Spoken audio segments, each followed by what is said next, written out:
What's up, guys? Welcome back to the Skeleton Closet, where we talk celebrity news and hot topics. And today we have another video because we have to get into the Ellen Show potentially being in jeopardy. So we have to talk about it. So let's get into the video. I'm gonna just run down my shout outs. The dun dun. You all know who Ellen DeGeneres is. The Ellen Show has been on television for a very long time, and Ellen has made her brand all about being kind. But after last summer, there has been a lot of uncertainty around the show after there were some allegations of a toxic workplace. Now, when Ellen returned from her summer hiatus in September, she apologized to her former employees about the things that they have experienced on the show, saying, "I learned that things happen here that never should have happened. I take that very seriously, and I want to say I am so sorry to the people who were affected." Now, those remarks came after the allegations of a toxic workplace or workplace misconduct. If you all don't remember, last summer, there was a lot of conversation about things that were happening behind the scenes at the Ellen Show.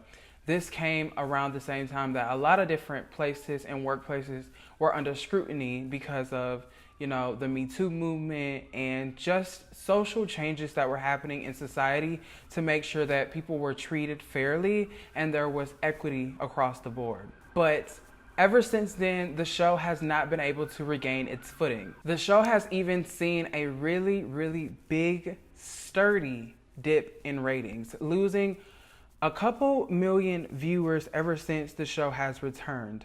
And those allegations from former staff members have even led to firings and internal investigations. Now, initially for the season 18 season opener, viewers tuned in. The Ellen Show had its highest ratings in 4 years.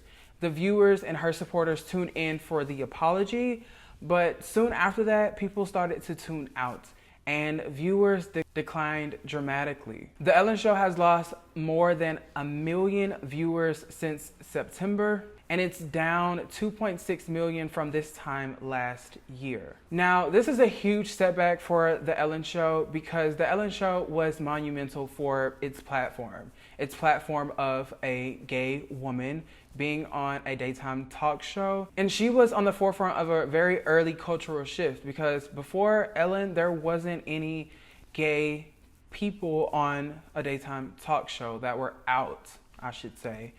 We know that gay people are everywhere, but she was one of the first people to be out of the closet on a daytime television talk show. Now, this is newsworthy and kind of important because the Ellen Show losing almost 43% of its viewership, more than 1 million of those people account for 43% of its viewership.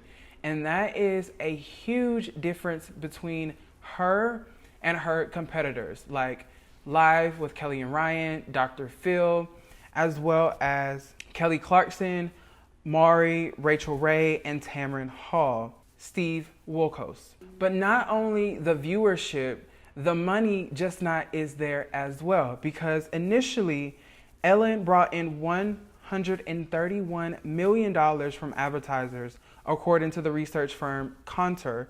That number has fallen to $105 million for the same period in 2020 to 2021, a drop of about 20%. Now, y'all know money rules the world, especially in the television business. Those ad slots are what keeps the network running. And if that TV show isn't generating the ads that it used to, it's not going to be able to sustain and stay on the air as long as it has. So Ellen and the Be Kind franchise is going to have to do some major damage control to make sure that they can move past this and regain those viewers after these serious allegations of workplace misconduct. Now, you all are probably wondering, what is so bad that made people tune out to the Ellen Show? It's being said that former employees faced racism and fear and intimidation while being on set, but also there are some allegations of people being sexually harassed as well. Now, Warner Brothers did do a thorough investigation of these claims, and investigated the workplace and found some deficiencies. But after the investigation, 3 high-level employees or producers were let go and fired. Those include Ed Glavin, an executive producer, Jonathan Norman, a co-executive producer, and Kevin Lehman, the head writer for Ellen DeGeneres. And some people are saying this has weakened Ellen's relationship with her viewers because people can't necessarily understand how she did not understand what was happening at her own show.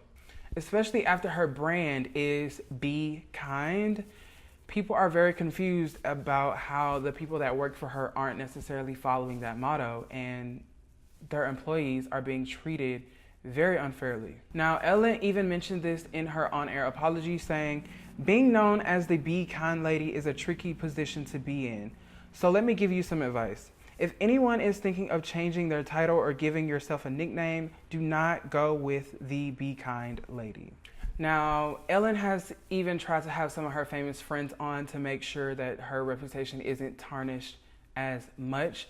But some people might even say that that just makes them want to turn away from the show even more, because these famous people aren't normal people. These people aren't everyday people. These famous people are seen in a different light. These famous people are seen in the same light as Ellen is.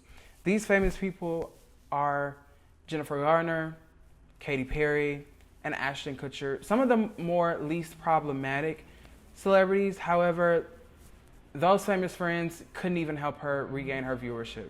Now, when these allegations first came about, BuzzFeed was the first publication to write about this. And in the story that was published July 16, 2020, it is said from a former employee, if Ellen wants to have her own show and have her name on the show title, she needs to be more involved to see what's going on. They even went as far as to say that Be Kind bullshit only happens when the cameras are on. It's all for show.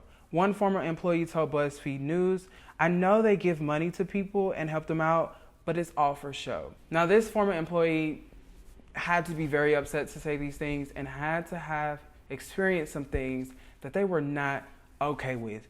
And this has nothing to do with the pranks that she does on her employees and her guests that come on the show. This has to be something that is very deep rooted and something that they try to wean out by getting rid of those executive producers and show writers. And even in the story, it says that most of the former employees blamed executive producers and other senior managers for the day-to-day toxicity. But one former employee said that ultimately it's Ellen's name on the show, and she really needs to take more responsibility for the workplace environment. So all in all, it looks like, and what it seems like, Ellen did not directly know about this.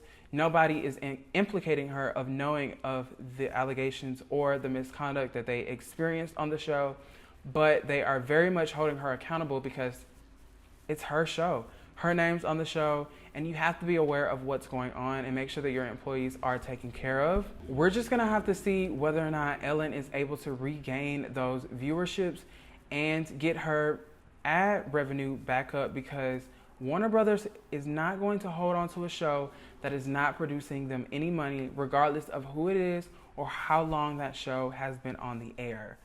The television business is all about money, people. And if that show isn't making you any money, then it might be time to cut the cord. So let me know what you guys think about this down in the comment section below. Do you think Ellen is directly responsible for this? Do you think that she should be held responsible for the misconduct allegations that have taken place in the past?